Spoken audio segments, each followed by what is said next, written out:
Baik, masa lagi mengenai COVID-19 ini, Perintah Kawalan Pergerakan Bersyarat ataupun secara diperketatkan secara pentadbiran yang dilaksanakan di beberapa kawasan di Sabah sudah pasti menjejaskan kehidupan penduduk yang baru saja mahu menarik nafas dari pelaksanaan PKP pusingan pertama. Tetapi apa kesan ekonomi kepada mereka? Nah, kita bersama dengan Ketua Ekonomi Pusat Penyelidikan Pasaran Buruh Masa Hadapan Perkeso, Profesor Madya Dr. Yusof Syahri. Assalamualaikum Prof. Prof, pertama sekali kita lihat bantuan sudah pun diberikan dalam bentuk kewangan, kemudahan pinjaman dan sebagainya. Namun ini pusingan baru. Apa kesan ekonomi utama kepada poket rakyat di kawasan ini, Prof? Waalaikumsalam, Hakim. Dari konteks PKP yang saya lihat ini bersifat mikro, ya.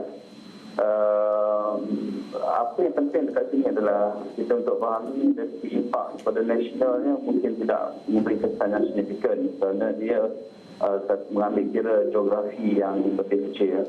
Tetapi kita perlu ambil kira poket rakyat itu di kawasan yang terlibat. Kerana apabila PKP yang bersifat mikro dilaksanakan, kita tahu bahawa penduduk di kawasan penggunaan tidak boleh keluar untuk bekerja. Mereka mungkin perlu ambil cuti atau bekerja di rumah, dan juga yang ada perniagaan yang tidak bersifat barangan asas tidak boleh dibuka. Jadi kategori-kategori mereka ini perlu dilihat oleh pihak berwajib, ya. Kita nak pastikan mereka ini kebajikannya dan pada poket mereka terjaga. Saya kira mungkin pihak berwajib perlu aktifkan skuad khas, skuad ekonomi khas untuk memantau penduduk-penduduk di kawasan ini. Prof, saya melihat kepada statistik pendapatan mengikut daerah pentadbiran yang dikeluarkan oleh Jabatan Perangkaan Malaysia. Kalau kita lihat di Sabah ini, di pantai timur Sabah yang dikenakan PKPD ini, Lahad Datu, Semporna dan Tawau, jumlah ataupun purata penengah pendapatan mereka di Semporna contohnya RM3,542. Di Lahad Datu, pendapatan menengah adalah RM4,186.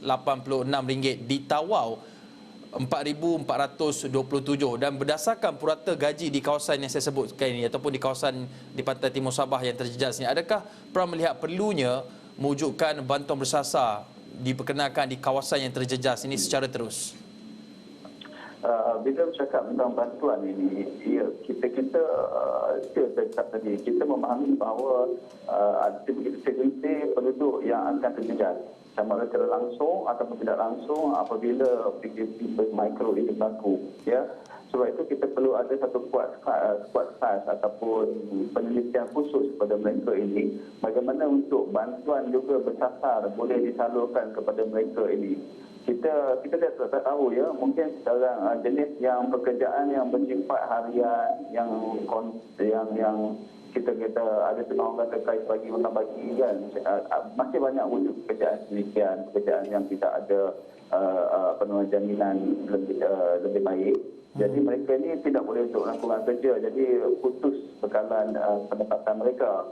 Jadi kita perlu lihat golongan ini, dan jika perlu bantuan khusus diberikan kepada mereka selama tempoh mereka tidak boleh bekerja. Bantuan ini jika tak semestinya dalam bentuk keuangan, ya. Bantuan bukan keuangan juga boleh dipertimbangkan. Bagaimana contoh ringkas, contoh bantuan bukan dalam bentuk keuangan tu, Prof?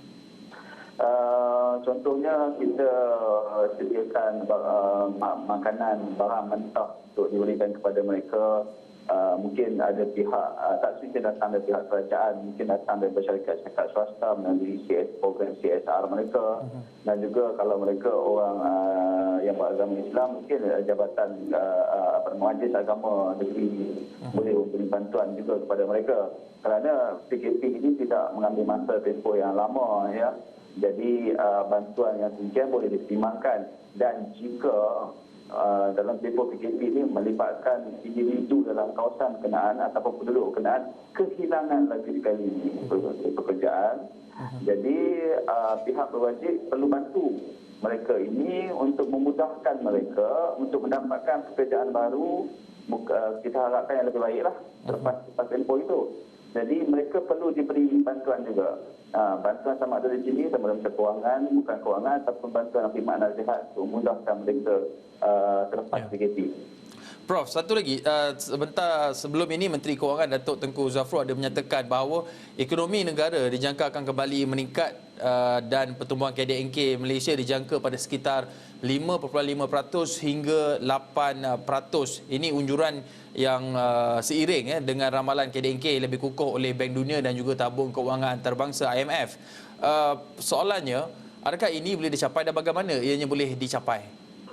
Okey, kalau kita letak sasarannya 15% sekalipun, ia tidak mustahil sebab pengiraan pertumbuhan ekonomi 2021 itu dikira asasnya pada tahun 2020.